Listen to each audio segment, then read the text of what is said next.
एक गांव में दो मित्र नकुल और सोहन रहते थे।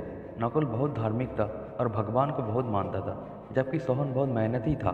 एक बार दोनों ने मिलकर 1 बीघा जमीन खरीदी, जिससे बहुत फसल उगाकर अपना घर बनाना चाहते थे। सोहन तो खेत में बहुत मेहनत करता, लेकिन नकुल कुछ काम नहीं करता, बल्कि मंदिर में जाकर भगवान से अच्छी फसल के लिए प्रार्थना करता था। इसी तरह समय बीतता गया। कुछ समय बाद खेत की फसल पककर तैयार हो गई, जिसको दोनों ने बाजार ले जाकर बेच दिया और उनको अच्छा पैसा मिला।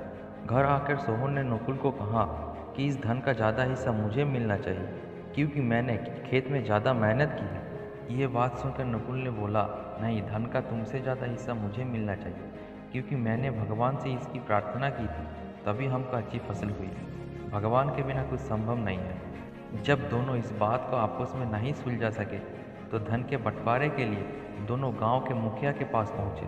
मुखिया ने दोनों की सारी बात सुनकर उन दोनों को एक एक बोरा चावल का दिया, जिसमें कंकर मिले हुए थे।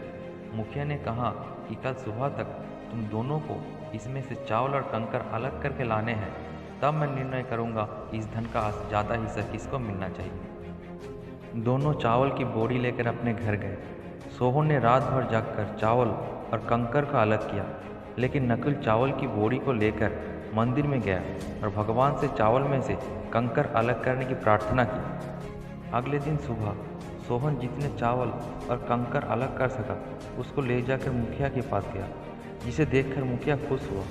नकुल वैसे की वैसी बोरी को ले जाकर मुखिया के पास गया। मुखिया ने नकुल को कहा कि दिखाओ तुम कितने चावल साफ किए हैं। नकुल ने कहा कि मुझे भगवान पर पूरा भरोसा है कि सारे चावल साफ हो गए होंगे। जब बोरी को खोला गया तो चावल और कंकर वैसे की वैसे ही थे। मुखिया ने नकुल को कहा कि भगवान भी तभी सहायता करती है जब तुम मेहनत करते हो। मुखिया ने धन का ज़्यादा हिस्सा सोहन को दे दिया।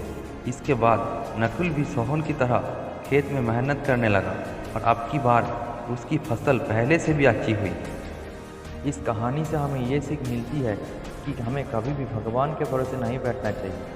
हमें सफलता प्राप्त करने के लिए मेहनत करनी चाहिए।